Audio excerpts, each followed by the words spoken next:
Σε παρακαλώ σε κάτι όπλο να το συζητήσουμε. Ήρθα εδώ να πάρω ότι μου ανήκει και εσύ ότι σου αξίζει. Θα πάρεις ότι σου ανήκει, απλά μη με πειράξεις. Κάθαρα μας σου αξίζει να πεθάνεις, αλλά έχει χάρη που δεν θέλω να πάω στη στενή.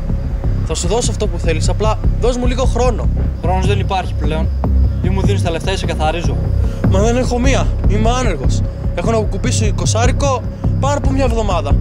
Στο υπόσχομαι, θα στα δώσω, απλά δώσ' μου λίγο προθεσμία, μια εβδομάδα. Αν σε 3 μέρες δεν έχω το ποσό, θα σε καθαρίσω και θα πετάξω τα κόκαλά σου στα σκυλιά. Μα είναι αδύνατο να βρω 10.000 σε 3 μέρες. Έχεις προθεσμία μια εβδομάδα. Δεν θα σε ενοχλήσω καθόλου αυτές τις μέρες, αλλά αν πας να μου τη φέρεις να ξέρεις σου φυτέψει μια σφαίρα στο κεφάλι και σε σένα και σε όποιον αγαπάς. Πώς θα στα δώσω? Εδώ θα με βρεις. Έγινα κατανοητός. Απολύτως. Και αν πάω να μου τη φέρεις, ξέρεις τι συνέπειες, έτσι.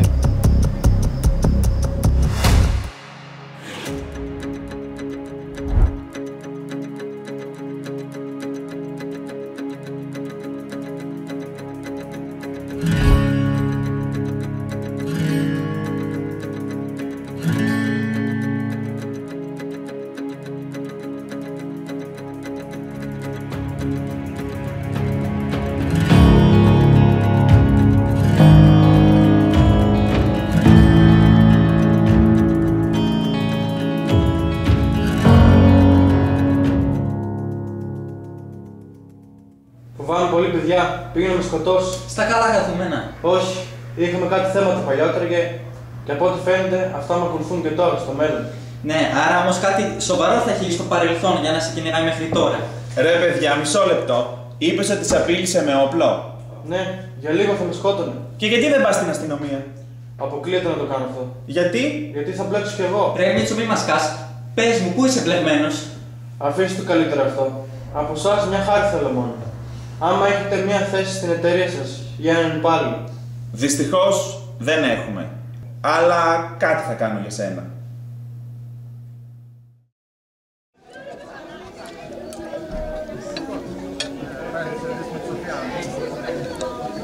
Καλώς τον. Πώς και έτσι από τα μέρη μου? Όχι, απλά πέρασε τη συνεργεία και δεν ήσουν εκεί. Σκέφτηκα ότι θα φτάσουν στα λιμέρια σου. Και πώς και έτσι ήρθες στα λιμέρια μου? Αδερφέ, τα πράγματα δεν βγαίνουν καθόλου καλά. Για αρχή κάτσε. Τι θα πιεις? Μία μπύρα. Ωραία. Περίμενε. Έλα, ορίστε. Σε ευχαριστώ πολύ. Και για πες μου τώρα έρεμα τι συμβαίνει. Για να μην στα πολυλογώ, χρωστούσε το παλιό με φοιτητικό 10.000 από μια δουλειά που απέτυχε και τώρα με ξαναβρήκε και του χρωστάω τα διπλά. Έχεις μπλέξει άσχημα. Ναι, μα απείλησε και με όπλο. Τι έγινε? Αυτά που ακούς. Για ποιο λόγο σε απείλησε? Μάλλον για τα χρήματα και μετά θα ήθελε να με σκοτώσει κιόλας. Μην το ξαναπείς αυτό. Απλά πες μου λίγο τι σκέφτεσαι να κάνεις τώρα. Δεν ξέρω, θα δείξει την πορεία. Κατάλαβα. Δυστυχώς δεν μπορώ να σε βοηθήσω κι εγώ οικονομικά γιατί και με το συνεργείο δεν έχει πολύ κόσμο, πολύ πελατεία πλέον. Ναι, θα σου ζητούσα έτσι κι αλλιώς εγώ, αλλά με πρόλαβες ήδη. Ναι, sorry. Εντάξει, ούτως αλλιώς μ' είπε και ο Νίκος ότι μπορεί να μου βρει μια θέση στην εταιρεία του. Μακάρι, μακάρι. Με τα 20.000 τι σκέφτεσαι να κάνεις τώρα? Δεν ξέρω, θα δείξει την πορεία. Ό,τι και αν κάνεις, σκέψου το καλά. Δεν είναι ώρα για να σκεφτώ. Είναι μονόδρομος πλέον. Όχι, πίστεψέ με, δεν είναι μονόδρομος. Αν το δεις μονόδρομο, χάθηκες. Καλά ρε Κώστα. Σας ευχαριστώ πολύ και θα τα πούμε. Σιγά, δεν έκανα κάτι. Και ό,τι χρειαστείς, εδώ δεν θα είμαι. Θα το ξέρεις.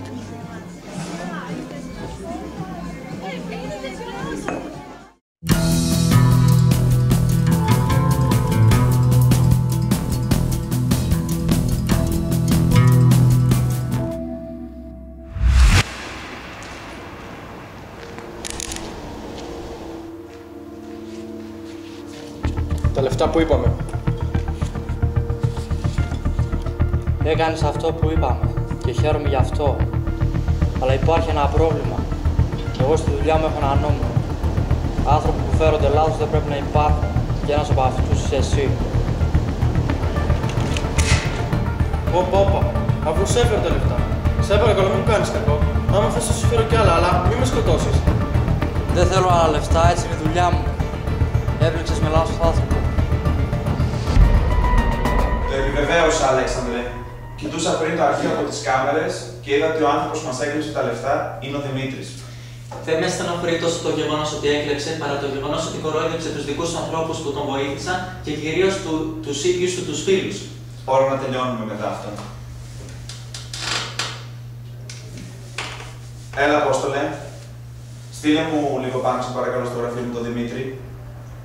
Τι έννοεις ότι δεν ήρθε? Όχι, φυσικά δεν το ξέρω. Καλά, ευχαριστώ, κλείσει. Δεν θέλω άλλα λεφτά, έτσι είναι η δουλειά μου. Έπληξες με λάθος άνθρωπο. Πιαστήκαν!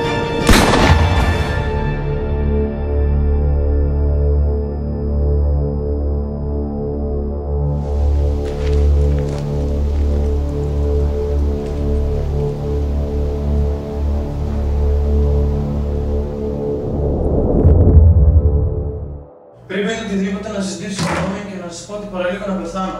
Καταρχάς, θα χτυπάς την πόρτα όταν μπαίνεις. Δεν με ενδιαφέρει. Λείπεις από την εταιρεία μου χωρίς να το ξέρω. Είπες ψέματα. Την έκλεψες. Σε εμπιστεύτηκα, Δημήτρη. Όμως δεν έχω άλλη επιλογή. Ναι, σήμερα δεν ήρθα στη δουλειά γιατί απειλούνται η ζωή μου. Όπως θα ξέρατε.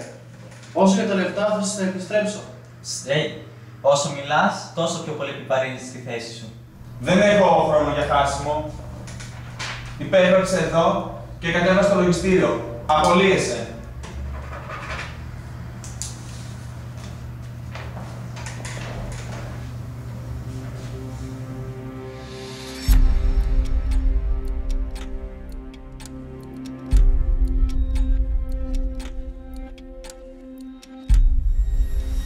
Τέρμα, θα το βρούμε το κάθαρμα. Σου είπα μην επιμένεις. Πιο πιθανό να βρεις τον Δημήτρη ένοχο παρά αυτόν. Αποκλείεται, τον ξέρω τον Δημήτρη. Δεν θα έκανε κακό σε κανέναν. Καλά, μακάρι να έχεις δίκιο. Γιατί το λες αυτό, γνωρίζεις κάτι? Ναι, μίλησα με τον Νίκο και λείπουν κάποια χρήματα από την εταιρεία.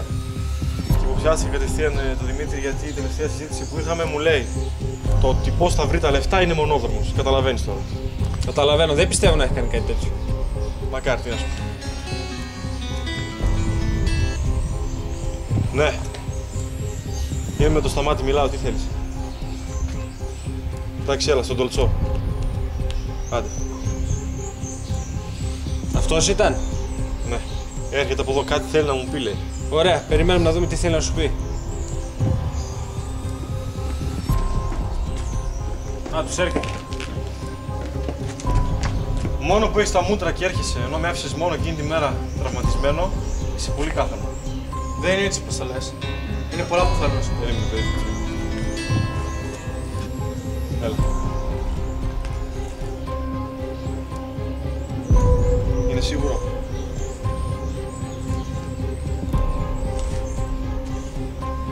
Εντάξει, άστο. Θα μιλήσουμε μετά. Τι έγινε? Πώς μπόρεσες τώρα? Καταρχάς, ο Αλέξανδρος πλέον δεν έχει δουλειά επειδή έκλεψες 50.000 ευρώ από την εταιρεία. Και γιατί? Για να κρατήσεις τα 30 εσύ μάλλον. Αλλά δεν με ενδιαφέρει το πώς έκλεψες. Με ενδιαφέρει ότι έκλεψες την ίδια στην οικογένεια. Για ποιο λόγο? Ήρεμα, παιδιά.